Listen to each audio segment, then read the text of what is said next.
ناظرین آداب، اوادرامہ کے خاص پروگرام اخباروں کی دنیا میں آپ کا خیر مقدم ہے۔ پیش خدمت ہے اویس سنبھلی کا مضمون تم یوں ہی سمجھنا کہ فنا میرے لیے ہے۔ اویس سنبھلی لکھتے ہیں کہ 19 سال کی طویل جنگ اور بربادی کے بعد امریکہ اور طالبان کے درمیان بالآخر امن معاہدہ ہو ہی گیا۔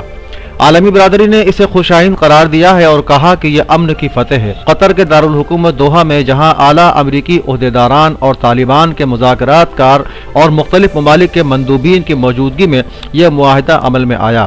اس معاہدے پر افغان طالبان کی جانب سے ملا عبدالغنی برادر اور امریکہ کی طرف سے نمائندہ خصوصی برائے افغان مفاہمی عمل ضمن خلیل زادے نے دستخط کیے۔ اس معاہدے کا ایک اہم پہلو بلکہ اسے سب سے اہم قرار دیا جا سکتا ہے وہ یہ کہ معاہدہ طالبان نے اسلامی امارات افغانستان کے جھنڈے تلے کیا۔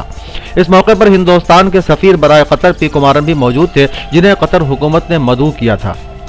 آج کے مہذب اور تہذیب یافتہ زمانے میں جھوٹ کو جس طرح رواج دیا گیا ہے اور سچ کے طور پر جس طرح بار بار اسے پیش کیا گیا ہے، ماضی میں اس نوع کی مثالیں کم ملیں گی۔ یہ ڈھٹائی اور ہٹ دھرمی کی انتہا ہے۔ آج سے 19 سال پہلے امریکہ اور اس کے حلیف ممالک نے طالبان کی جو تصویر پیش کی تھی اور جس طرح اسے دنیا کے سامنے دکھایا گیا، وہ ایک جنگجو اور ضدی قسم کے لوگوں کی تھی۔ انہیں ایسا بنایا گیا کہ ان سے زیادہ ظالم اور برے لوگ اب انسانی سماج میں ہیں ہی نہیں۔ افغانستان پر شدید بمباری کی گئی اور ایسا باور کرایا گیا کہ کچھ ہی دنوں میں ایسے ظالموں سے دنیا کو پاک کر دیا جائے گا۔ از خود جواز کی یہ ایسی شکل تھی کہ جس میں مہذب دنیا کے کسی بھی فرد کو امریکہ سے یہ پوچھنے کی جرت ہی نہیں ہو سکی کہ آخر انسانی حقوق بھی تو ہوتے ہیں، مگر آج اسی طالبان سے امریکی عہدیداران مذاکرات کر رہے تھے۔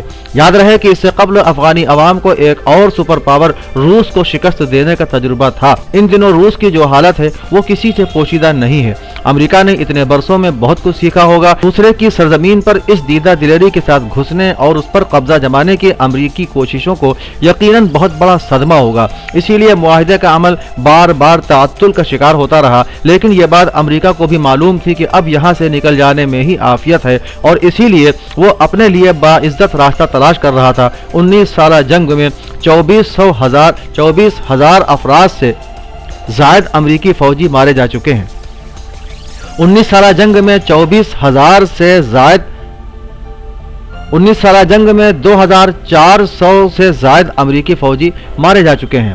اس معاہدے کے تحت افغانستان سے امریکہ اور نیٹو افواج آئندہ 14 ماہ کے دوران نکل جائیں گی۔ طالبان کو یہ ضمانت دینی ہوگی کہ اپنی سرزمین کو کسی دہشت گرد گروہ کے زیر استعمال میں نہیں آنے دیں گے۔ معاہدے کا اطلاق فوری ہوگا۔ ابتدائی 135 روز میں امریکہ افغانستان میں اپنے فوجیوں کی تعداد 8,600 تک کم کرے گا اور اسی تناسب سے اتحادی افواج کی تعداد میں بھی کمی کی جائے گی۔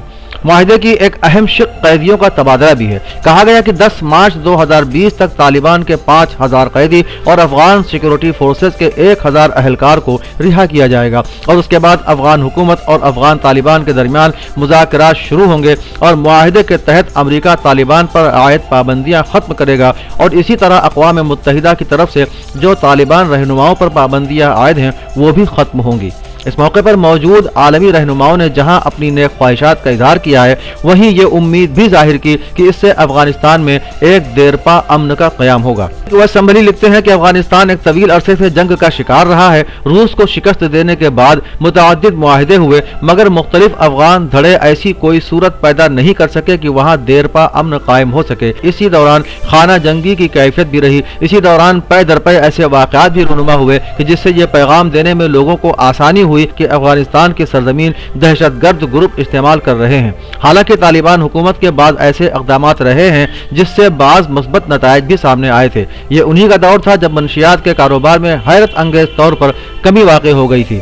امریکی معاہدے کی حیرت انگیز بات یہی ہے کہ یہ معاہدہ اسلامی امارت افغانستان کے جھنڈے تلے کی گئی ہے، یعنی امریکہ افغانستان پر طالبان کی حکومت تسلیم کرتا ہے۔ اس لیے ضروری ہے کہ اب ایسا کوئی کھلا چھپا قدم نہ اٹھائے جس سے اس معاہدے کی خلاف ورزی ہو۔ اس سے یہ بھی واضح ہوتا ہے کہ افغانستان پر اصل حکومت طالبان کی ہے، اس لیے اس سے امریکہ کو یہ بھی سیکھنا چاہیے کہ وہ خواہ مخواہ کسی ملک پر قبضہ کرنے یا کسی دوسرے ملک میں دخل اندازی کرنے کی کوشش نہ کرے۔